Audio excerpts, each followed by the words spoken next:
say is wow. Lane, thank you so much for sharing your story, as well as all the impacts it has on you and your fellow coworkers. But we truly appreciate all that you do. And Lane's headed off back to his shift, so to go do what he does, which is take care of all of us we're in need. So thank you, Lane. And I'm not sure about you, but those videos were pretty amazing. Unfortunately, they're also very real. And so I want to share a couple other thoughts with you.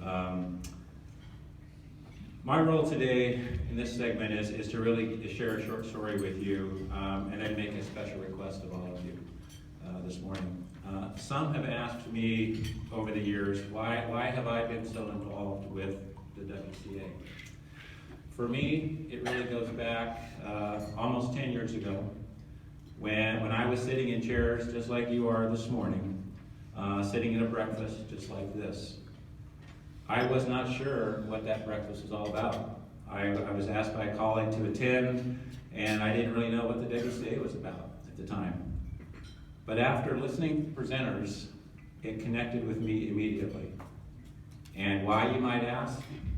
This is why. This is my mom, the person that was instrumental in raising my 5 brothers, 2 sisters, and myself.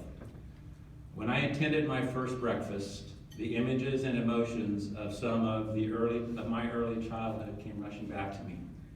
No different than right now, as I begin to recall some of those memories and as I watch those videos.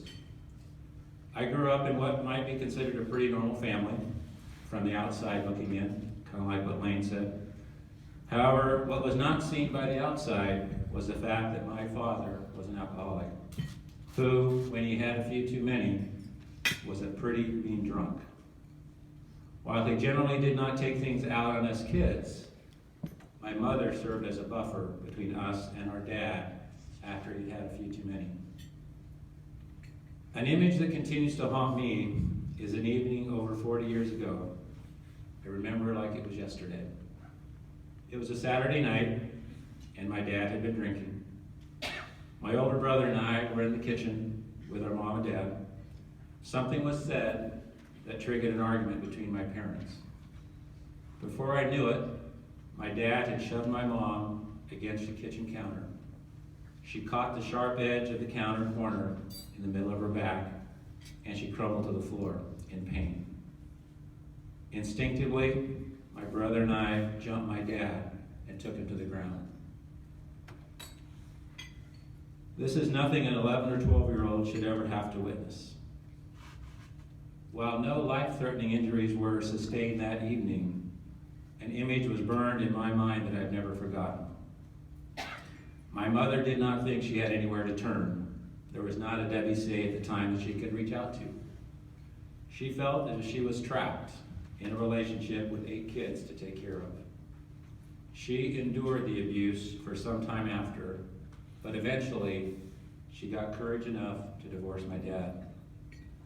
The images, however, remain. I am committed to not being like my dad, and being a better husband and father to break that cycle of abuse. I believe I have achieved that goal. As I reflect on my mom's passing now, almost 13 years ago, I realized I wanted to do something for her that she would be proud of, that could help others that were in her same situation. When I sat in your same chair 10 years ago, it became very clear to me what that would be. Get involved with the WCA.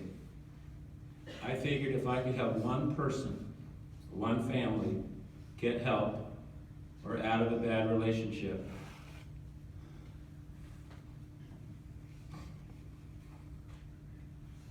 my mom